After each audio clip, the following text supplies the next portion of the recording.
কুল্লু নাফসিন যায়িকাতুল মাউত, যার ভিতরে প্রাণ আছে তার মৃত্যু আছে। রাহমাতুল্লাহি ওয়া বারাকাতুহু। আলহামদুলিল্লাহ আলহামদুলিল্লাহি ওয়া কাফা ওয়া সালামুন আলা ইবাদিহিল্লাযীনা ইসতাফা। আম্মা বা'দু ফাআউযু বিল্লাহি মিনাশ শাইতানির রাজীম। বিসমিল্লাহির রহমানির রহিম। কুল্লু নাফসিন যায়িকাতুল মাউত।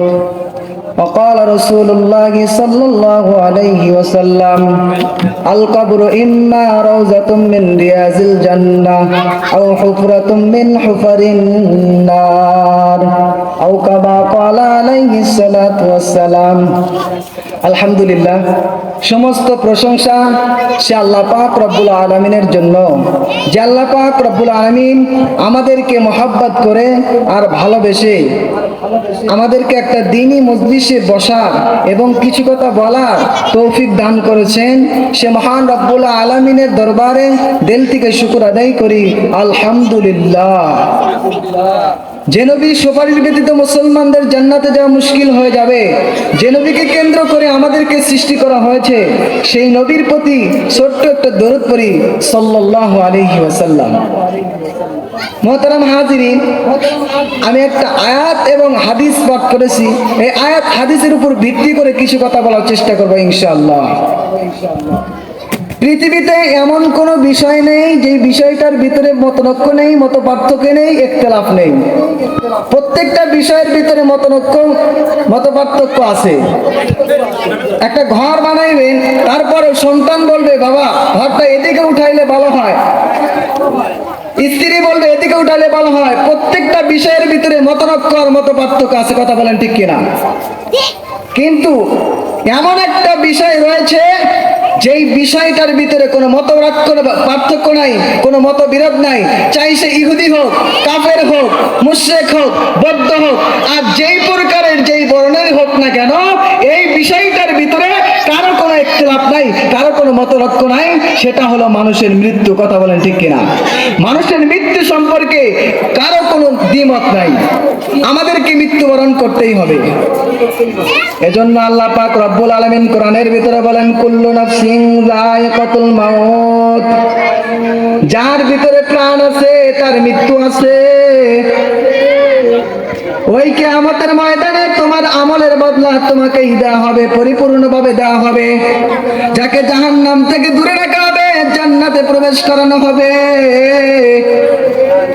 এবং সেই ব্যক্তিটাই সফল কাম।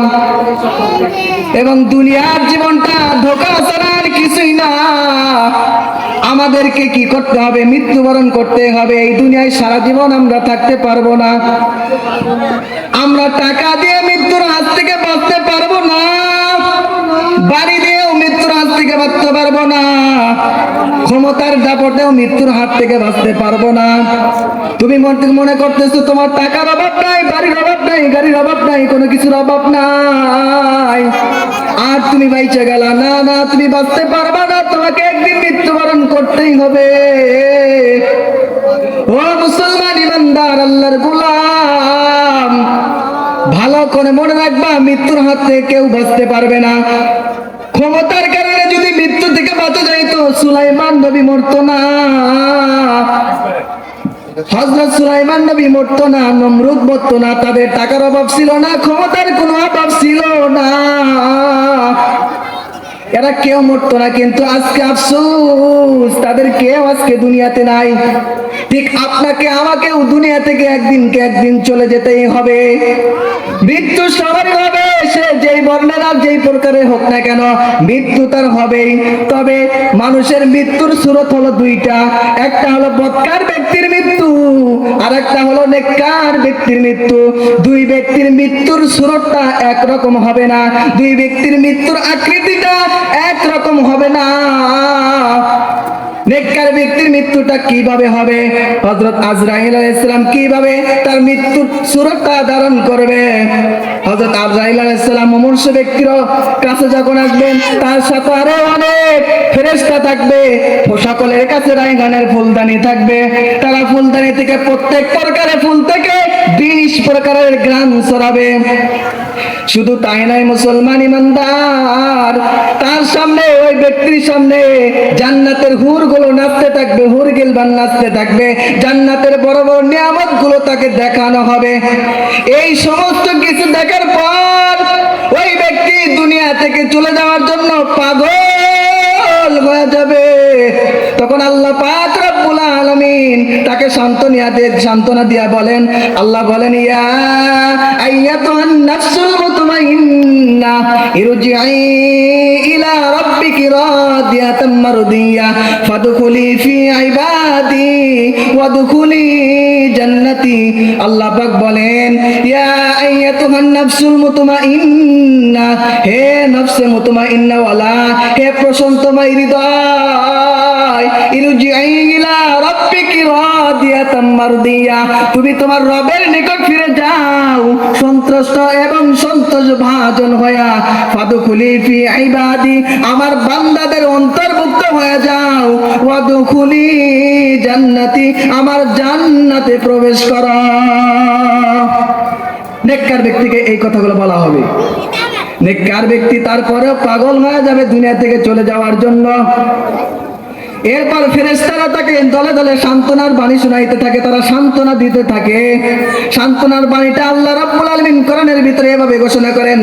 আল্লাহ পাক রব্বুল আলামিন বলেন, ইন্নাল্লাযীনা ক্বালু রাব্বুনাল্লাহ সুম্মা ইসতাকামু তাতানাজ্জালু আলাইহিমুল মালায়েকা আল্লা তাখাফু ওয়া লা তাহজানু ওয়া আবশিরু বিল জান্নাতিল্লাতী কুনতুম তুআদুন। আল্লাহ পাক রব্বুল আলামিন বলেন, ইন্নাল্লাযীনা ক্বালু রাব্বুনাল্লাহ, নিশ্চয় যারা বলবে আমাদের রব হলো আল্লাহ, আমাদের মালিক হলো আল্লাহ, আমাদের রব হলো আল্লাহ, আমার মালিক হলো আল্লাহ, এই কথাটা বলবে। সুম্মা ইসতাকামু, এবং এই কথার উপর অটল থাকবে। তার জন্য তাতানাজ্জালু আলাইহিমুল মালায়েকা, ফেরেশতাদেরকে অবতরণ করা হবে। তারা বলবে, আল্লাহ তাখাফু ওয়া লা তাহজানু, তোমাদের কোনো ভয় নাই, তোমাদের কোনো চিন্তা নাই। ওয়া আবশিরু বিল জান্নাতিল্লাতী কুনতুম তুআদুন, তোমাদের যে প্রতিশ্রিত জান্নাতের সুসংবাদ শোনা। তাদেরকে কি করাবে? জান্নাতের সুসংবাদ দেওয়া হবে। মুসলমান ইমানদার আল্লাহর গোলাম, এই ব্যক্তিকে সান্ত্বনার বাণী শুনাইতে শুনাইতে এক পর্যায়ে যেমন ভাবে ছোট্ট একটা বাচ্চা তার মায়ের কোলের ভিতরে সুন্দরভাবে ঘুমা যায়, কিন্তু তার মা বুঝতে পারে না, ঠিক তেমনই ভাবে এই নেককার ব্যক্তিটা সান্ত্বনার বাণী শুনতে শুনতে সুন্দর করে ঘুমা যাবে, সে টেরও পাবে না।